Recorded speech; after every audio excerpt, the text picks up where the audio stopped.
I think honestly BRICS has a different agenda. I'm not saying that they may not want to express solidarity. I mean, that's really not my brief, because BRICS will have a whole delegation coming for BRICS, and the invitations are at the highest level, and whoever comes from the government will undoubtedly do their very best, I think, to ensure that there is a solid, constructive outcome. Whether that will include what you're suggesting in terms of a statement about the terrorist attack, I don't know, and I don't even know if it's in the draft that they're working on already. As far as the other issues you're concerned, international forums are not our preoccupation. Our preoccupation is, honestly, our bilateral relationship with Pakistan and Pakistan's complete failure to dismantle the infrastructure of terrorism in their country. This is what we keep telling our interlocutors. If Pakistan is as innocent as they claim to be, why do they give safe haven to wanted terrorists who are listed on the designated terrorist list by the US government, who are on the United Nations 1267 committee's wanted list? These are people and organizations whose names are known. Why do they enjoy safe haven in Pakistan? Why are they able to live peacefully, to conduct training camps, to educate people and radicalize further people, to equip arms and get people to practice their arms and Kalashnikovs and so on Pakistani soil? It is not really a question that the international community can do much with. We have to say to Pakistan, we've been saying to Pakistan, you get your act together, you crack down on this infrastructure of terrorism that is visible everywhere in your country.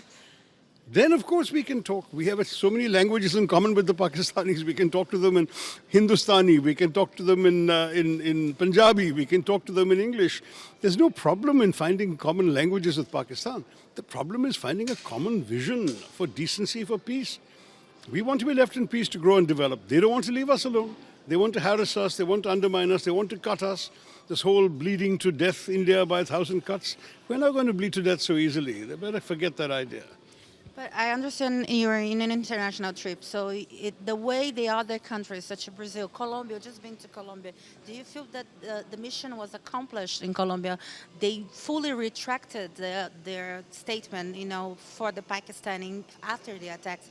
Do you feel that South America is giving you that, international recognition that terrorism is unacceptable? Absolutely, and this has been very clear in all the countries we've been to. Brazil is the fourth country. And I would say in all four countries, we've had a very, very clear success, if that's the word. I don't like to boast of success. That's for others to judge. But we have got our message through very clearly, including to those who may have had some misunderstandings.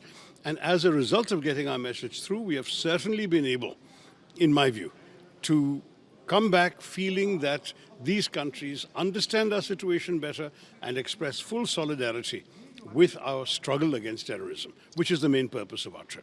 Sir, you're going to Washington, D.C., which is not a stop, it's not a hub, it's a very important place to get the message across. What are your expectations going in Washington, D.C. for the next leg of the trip? Well, I think my expectations are that it's going to be a challenging visit. We have a lot of different kinds of audiences we're addressing. We'll be addressing government officials, we'll be addressing senators and congressmen on the Hill, we'll be addressing a lot of media, we'll be addressing a lot of think tanks that specialize in international questions. So there's quite a cross-section of people we'll be seeing and talking to. And I am sure, judging by some of the information floating around, flying around, we'll get some interesting and perhaps challenging questions which we'll be very happy to answer. That's why we're going.